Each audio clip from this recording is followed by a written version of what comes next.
Since we know there's a massive patch around the corner, there's also a lot of information coming with this patch. We don't know exactly what it is, but at the same time we know and we can talk about it, but it's not official that we know the Teenage Mutant Ninja Turtles are coming. In this case, in today's video, there's gonna be a lot of information regarding the rest of the things that are gonna come with this patch. Let's have a look at it. Hi, Senda here and welcome to another raid video with a lot of juicy news that are unseen and that are completely fresh. First of all, we have this infographic that they always send us every time there's some kind of big launch, and like I was saying in previous videos, I mean, it fits perfectly. That is every 3 months, 4 months if it's a bit of a longer one, with there's like some sort of theme, and we're about to start into a new one. We've had this year, I think, the Alice in Wonderland. That was exactly the same format. We've had the Chaos Awakes, that is exactly the same format, and we have this one, the mysterious one that we all know but we cannot talk about. So is this one, and all this information, like you can see here on the top, was embargoed up until 2 p.m. UTC, so just like an hour ago, that I could share all this deck officially. There's a couple of information. I mean, there's a couple of slides. It's kind of a PowerPoint presentation, and I'm gonna go quickly over them because there's interesting information. Starting from that this event dungeon is gonna reopen its doors. We kind of know who the boss is gonna be. I mean, is Shredder, is the bad guy. He's normally always the bad guy from whatever topic they're picking. So we had Alice in Wonderland and it was the Queen of Hearts. We got the Chaos Awakes and it was the mythical from the Demon Spawn's Kurosa. And in this case it's the Ninja Turtle and it has to be the bad one, the antagonist from the Ninja Turtles. But up to now, and for legal reasons, they cannot 100% fully disclose it, even though we can see here the background, we can see a helmet, we can see 2 kind of spikes coming from behind, and we know who this is because we've seen it previously. We can see that this champion, and we knew that from the leaks as well, is a Void Legendary Champion from the Shadow King and HP base. Has several skills, 3 skills and a double passive, or a passive with active and passive effect. On the A1, attacks an enemy 3 times. The second and third hit of this skill will ignore 5 and 10% of these targets respectively, and the second and third hits will also deal 10% and 20% more critical damage respectively. So in A1, pretty simple, pretty straightforward. On the A2, attacks only enemies 2 times. Each critical hit destroys the enemy's defense by 5%, stacks up to 30%, and each critical hit also increases this champion's max HP by 5%, and it stacks up to 30%. This is very interesting because the longer the battle it is, the harder he's gonna be hitting, and the more HP he's gonna have, but it's kind of linked because since it's a HP based champion, his damage is gonna come from the HP. If he's increasing his own max HP, means extra damage, and also at the same time he's decreasing our own defense. The less defense we have, the more damage we're gonna be receiving, so it kind of scales off that, and it's gonna probably start accumulating a lot of damage. So interesting skill that doesn't end there, and it has a second part where it says that each hit has a 75% chance of placing a leech. This debuff cannot be resisted if this champion is under Veil. Okay. Then on the E3, attacks all enemies. Before attacking, steals all the buffs from a single target, so it's AoE hit, only single steal. It's not just removing, it's just he gets them from the enemy, applies them on himself. This effect cannot be resisted if this champion is under Veil or Perfect Veil. Fills this champion turn meter by 15% for each buff stolen, so it's interesting. It's not only going to be smacking you because attacks AoE, also going to be getting a lot of turn meter, and will ignore 15% of each enemy's defense as well as shield and block damage. If this champion is under Veil or Perfect Veil, will also ignore 30% of the enemy's defense. So we kind of have some sort of ninja that it needs on the A2 and on the A3 to be under Veil. He's able to heal himself with the A2 because he's applying the leech. We have 2 AoE attacks, one of them every time increases the damage and makes himself more strong, and the second one is ignoring defense, lowering defense here and increasing damage here, so it's potentially a quite hard hitter HP champion. I mean, it's a void champion, which makes it quite hard to get, first of all, and it seems potentially like an interesting HP based damage dealer for what we can see. We have to try it, we have to see the synergies, but this is probably going to be the champion that we're going to be facing as a boss of the event dungeon. And as a passive, there's two parts. The first one is a passive, is all the time working, to say it somehow, decreases all the incoming damage by 30%. This damage is split equally among all allies, except this champion, which makes it interesting because he's HP based. So he kind of doesn't need to tank that much damage because he's going to have a lot of HP, so he's going to be able to absorb certain damage there. And increases this champion's damage dealt by 15% for each dead ally. It's similar to something Kurosa had. I think had some sort of effect on the second form, that the more allies are dead, the more dangerous she is, something like that. And also we have an active effect that has an interesting mechanic that says whenever this champion loses 20% of their max HP in one attack, has a 100% chance to evade the next attack. When this guaranteed evade takes effect, places a perfect veil on this champion for 2 turns and has a 50% chance of placing True Fear that cannot be resisted. This is very similar to an evade that had Loki, that is in the Barbarians, was a free just login champion.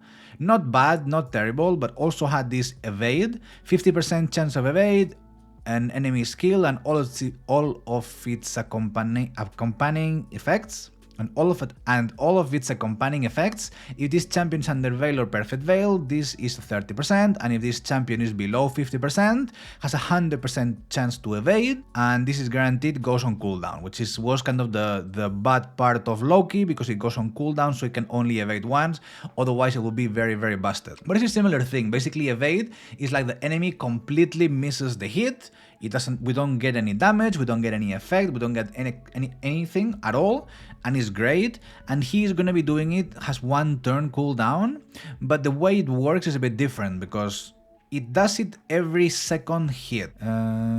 Because it says every time it loses 20% of their max HP in one attack, has a 100% chance to evade the next attack. So if it's a double hitter, if the first hit deals more than 20%, the second hit is literally gonna be faded in air. Like we're not gonna be able to hit it with the second hit. If it's a third hitter, if the first one deals more than 20% damage, the second one is gonna do literally nothing. But because this effect of evade already took place and it is gone on cooldown, the third, fourth, fifth hit, depending on how many multi-hits that skill has, are all gonna land. So we have to see this in action, we have to see this actually playing, because it's interesting, it's also quite annoying, I don't know, we have to see it. An irresistible True Fear can also be quite annoying to deal with, but we have to see it exactly to see how this works. And finally, an aura that is increases ally HP in battles by 33%, basic HP aura. Here this says it's starting on the 21st of August, which is technically tomorrow, which is strange because we don't have any other information other than something coming that we cannot talk about, and this dungeon is opening and we don't really know exactly what's coming. I mean, we know, but we shouldn't know. And it's supposed to start tomorrow. I mean, there's been a new update on the game on the Playrion Play. I'm not sure about the app in the game in the App Store, but I'm pretty sure as well. Technically coming tomorrow. And then this is followed by this how is it called? Chronophage set. This set is gonna be a 9-piece set that is only gonna drop in this new dungeon. At least only on this rotation, which adds up to the pinpoint set, which is 2 of them that are only exclusive from here. And these are the following effects that a 9-piece set Chronophage will do. 1 piece, 10% HP, 2 pieces, 40% resistance, 3 pieces, 5% defense. So far, pretty standard. I think it's very similar to Stone Skin and the other one, and the protection set. pretty similar, but then with 4Ps, it starts the round with 1 immutable stack. Then 15% HP starts the round with 2 immutable stacks, so this is a 6-piece set, so all the 6 top parts, to say it somehow, these 6 top parts. And then 40 plus 40 resistance, plus 5% extra speed, and finally starts the round with 3 immutable stacks. Now, what is this immutable? This immutable is a new buff that is going to come to the game. Here we have a very nice explanation of what it does, and says that this immutable buff, it will reduce the effectiveness of any attempt to increase skills cooldown on a champion. And I'm going to show you a couple of examples because there's different types of champions that get benefited from it. Some champions that get are better than are right now, especially against this kind of immutable set. And also we still have to know how is this gonna work, because it can work in 2 different ways. A champion can receive multiple stacks of this immutable buff. Each immutable stack will reduce the effectiveness of any attempt to increase skills cooldown. For example, if a skill specifies that it increases a skill's cooldown by 3 turns, a single immutable stack will reduce that to 2 turns, and 2 stacks will reduce it to 1 turn, and 3 stacks will block the cooldown increasing effect entirely. After an attempt to increase skill's cooldown, the number of immutable stacks will be removed. The immutable buff has no duration, and it cannot be increased or reduced, and it cannot be spread to any allied champion. If an attempt to increase its skills cooldown is made against a champion who is immune to cooldown increasing effects, there's not that many of those, and has immutable stacks, those immutable stacks will not be removed, because obviously if the champion is immune, then there's no reason to remove them. However, if an attempt to increase skills cooldown is made and it cannot be resisted, immutable stacks will be removed. If a champion is under an immutable buff and another immutable buff with less stacks applied, so basically we have a 3 turn and another champion is trying to apply as a 2 turns, the one with the longer one remains. This is exactly the same as the rest of the buffs, and if a champion steals an immutable buff from an enemy, they will also steal as many immutable stacks as the initial champion had when the buff was stolen. So pretty much if there's it's like a 2-turn stack, we steal the 2-turn stack. Nothing crazy there. However, could be an explanation of this? Why is this good? Why is this bad? What kind of champions it benefits? What kind of champions it doesn't benefit? And if we come to the game, for example, Fabian, which is here. Fabian, on his A3 says also has a 75% chance of increasing the cooldowns of all enemy skills by 3 turns. This means, let's imagine one Fabian against another Fabian, 1 versus 1, and one of them starts attacking. We have this skill that has 3 turns cooldown with buff, and this skill here that has 4 skill with buff, no, with books, and this one that has 4 turns cooldown with books. If one Fabian attacks this Fabian, and this Fabian has 3 stacks, so 9 pieces of this new set, what I don't know is, because the skill says increasing the cooldowns of all enemy skill. Each chronophage, it doesn't really specify if it's any attempt to decrease every single skill or just any attempt to decrease 1 cooldown. For example, if we have 3 turns, would that mean that this skill would be completely blocked because 3 stacks of chronophage? Again, he's trying to increase 3 turns the skill of all the cooldowns of all the enemy skills, or these 3 stacks will have to be spread, 1 cooldown here and 2 turns here. I don't know if you're following me. So, for example, there's different champions. We have Warlord, which I think is benefiting from this set because he doesn't care, and he puts all enemy skills on cooldown. If it has 5 turns, it's 5 turns. If it has 1 turn, 1 turn, 2 turns, 2 turns, it doesn't matter. But let's say Warlord attacks, and we have one champion with a chronophage set that has 2 skills on 3 turn cooldowns, both of them. If we have a chronophage set, 9 pieces with 3 stacks, would this mean that because we have 3 stacks, it completely blocks all 3 attempts on each skill? Or 3 stacks means that we can take 1 down on one skill and 2 on the other skill. 3 stacks, 3 attempts of cooling down, but it's 2 different skills, so the amount of blocking that we're doing, it kind of compensates itself. I don't know, I'm not exactly sure how is this gonna work. There is quite a lot of champions, for example, that we see also in Arena. There is Yumiko's that also play with this, putting enemy skills on cooldown, again 3 turns. Fabian 3 turns, then we have Crixia, which is also 3 turns, this one here, another 3 turns, but then Warlord is everything, which makes him in that sense much more powerful because it doesn't matter, you just put it on cooldown. So yeah, that's it. We pretty much need a bit more of information, we need to test it, see exactly if it applies to one skill or all the skills, we don't know until we see it. But this kind of set is only going to be dropping on this new dungeon, so if you need pieces of it, whichever version is it, if it's better or if it's worse, you better start farming now or whenever you open. And then we have a couple of new relics. We have 2 mythical, 2 legendaries, 2 epics and 2 rares. Some of them are better than others, like in any time that they include some new relics. We have the Thunderous Circlet, where it has a 20% chance of placing a continuous heal on themselves for 1 turn after losing 25% or more max HP.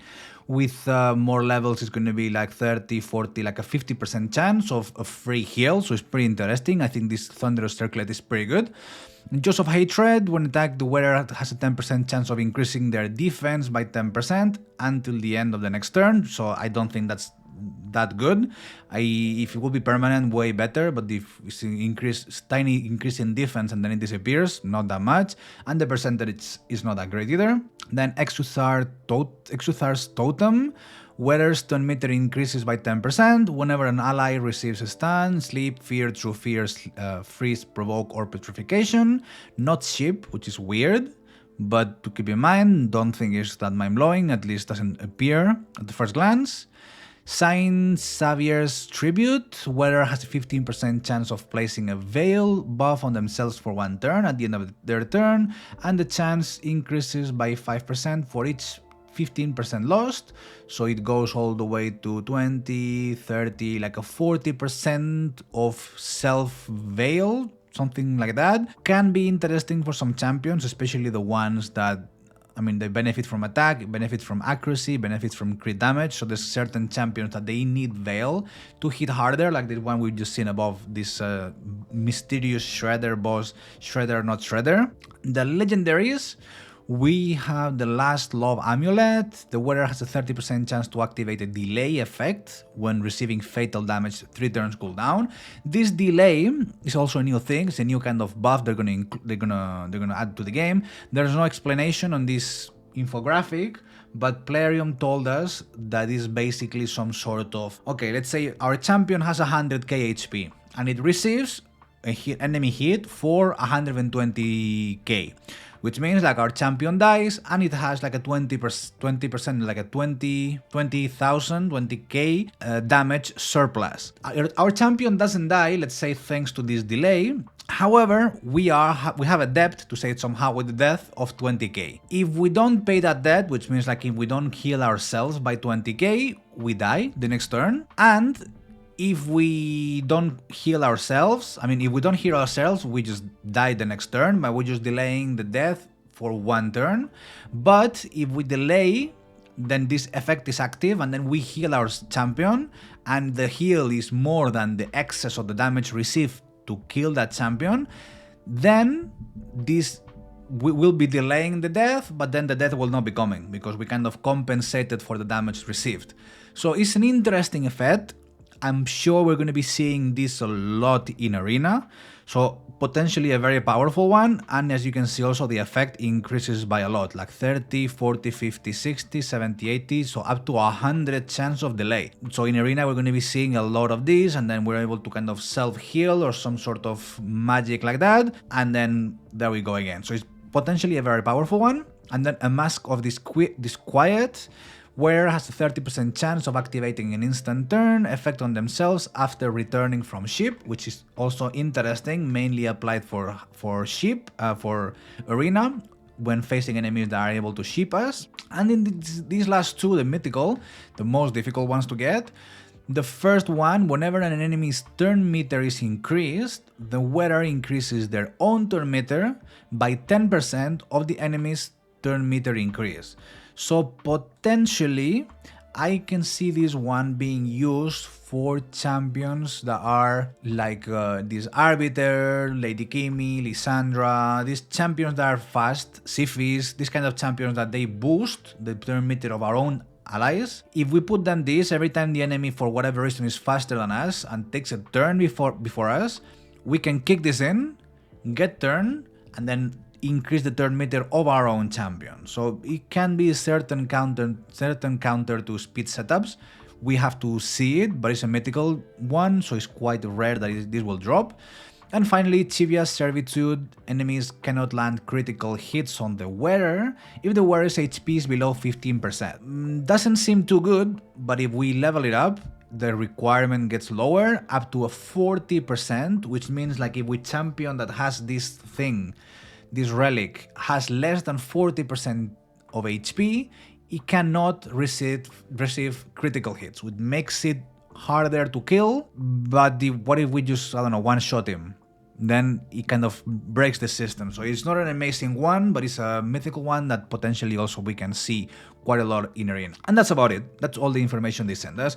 Also, I want to note that if you can see here in the top left, it says raid short info deck for content creators. So this is the short version. There's all the rest of the information missing, like all the new champions coming, the free login champion, the next fusion that is going to be also related to this kind of pack of champions. Yeah, I mean, basically all the champions that are going to be part of this new set of IP collaboration is all the information missing. You'll get it, or we'll get it in the next couple of days, probably, hopefully before tomorrow, if this dungeon is opening tomorrow. Thanks a lot for watching the video, and I'll see you on the next one. Bye bye.